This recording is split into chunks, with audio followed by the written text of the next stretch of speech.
Hi, it's Anthony Benici here. I am the inventor of this little concept called brain blinkers that I've taken around the globe, 5 continents now, hundreds of thousands of people over the last 14 and a half years, working with individuals and organizations who want to make change, who want to achieve their best, who want to hit their results, who want to stop making excuses and get the results that they want and deserve. So this short video is just designed to help you understand a little bit more about what we can do, how we can help, and how you can implement some really quite simple strategies to help make your life different.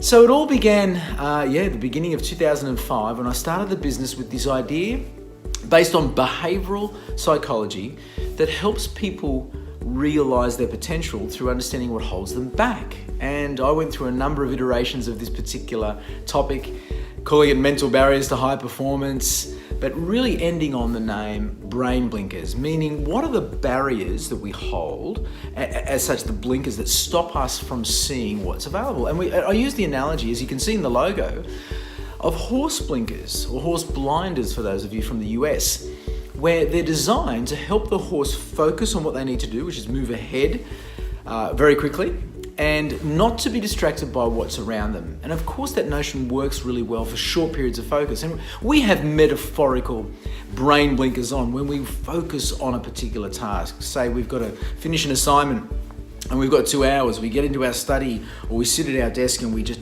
really work on hitting those particular goals. That's with brain blinkers on. What we focus on though, and what I've been doing for the last 14 and a half years, is showing that putting blinkers on for too long, and in some cases for decades, actually prevents us from seeing what's possible. And so the metaphor of blinkers, if you like, is all around what are the things that we're holding in place, that we're holding true for ourselves now, that are actually in the way of us achieving greatness. And so the brain blinkers concept is all about removing those mental barriers to high performance. Yes, we need blinkers on for short periods of focus. It's not about that. This brain blinkers concept is all around helping you figure out what is actually blinding you from achieving the things that might be in your periphery right now. And what we do is we focus on 3 core brain blinkers. We focus on limiting beliefs, we focus on self-sabotage, and we focus on fear. So they're the 3 brain blinkers that we help people remove. Well, first of all, we help identify them in people's lives, in their behaviors, in the way they work, the way they interact, and then we help them remove them. And that's the whole focus that I've had for the last 14 and a half years. So what I wanted this little video to do today is to help you understand the first core one, which is around beliefs. So in order to understand, even just touch the surface, I guess, of what a limiting belief is, we need to understand the importance of 3 core words. And this underpins everything we do with brain blinkers. I believe it underpins life. I believe it underpins how we sell to people, how we influence. It explains a lot of how we behave. And those 3 words are these. So first of all, you think about it. Whatever we hold true, whatever we believe, will always dictate how we think and thus how we act. So believe, think, behave. And it flows down one to the next. So believe, what we hold true affects how we think and thus how we act. Now, one interesting thing here is that it also works in reverse. So if you want to change how you feel about yourself, what you believe, what you hold true about yourself, and for example, let's use sport, I'm a good cricketer. If you want to believe that you're a good cricketer or a good tennis player, then start acting like a good tennis player or cricketer. And that's the idea. So behave the way you want to believe. Some people call this, living the way we want to be, and that's fine, or fake it till you make it, whatever you want to call it, that's fine. But I find with my children, and I find with the people that I coach, from executives through to school teachers, through to students, through to salespeople, that as soon as I start working on their state, okay, really important point here, how they act in a moment. So for example, if a salesperson has a fear of cold calling or fear of asking a particular client for some business, then one of the things I'll do is I'll get them to act confidently. Just pretend that they're confident and watch the difference in their behavior and thus start to work on their beliefs. So that's the reverse way from the behaviors to the beliefs. Now in my ebook, which is complimentary, you can download it at anthonybonici.com or brainblinkers.com. You'll read a number of stories based on that. But what I want to focus on today is that concept of believe, think, behave.